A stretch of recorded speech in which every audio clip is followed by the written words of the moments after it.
20 years na ako sa site. Akala ko nung board exam, mat lang ang mahirap.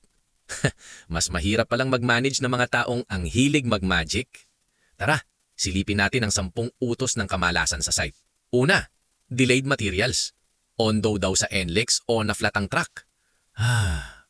Ang ending, yung mga tao mo, professional tambay na. Monitor mo 3 days ahead. Kundi ikaw ang magbubuhat niyan. Pangalawa, absent si foreman. Lunes na Lunes, may sakit daw ang lola. Pang-10 lola na niya yan ngayong taon na. Lambingin ang subcon.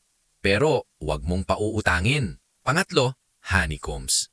Akala mo tuloy-tuloy ang buhos. Pagtanggal ng formworks, parang kinalas na Graham cake. Inspect bago buhos, huwag puro trust me engineer. Pang-apat, drawing versus reality. Sa plano, maluwag. Sa site, tatama sa poste. Engineering to, hindi Legos. Mag-RFI ka na bago mo pa ma-jackhammer ang sarili mong gawa. Pang-5, ang ulan. Kung kailan tapos na ang finishing, tsaka lulubog ang site. Sa Pinas, hindi lang load calculations ang kailangan. Dapat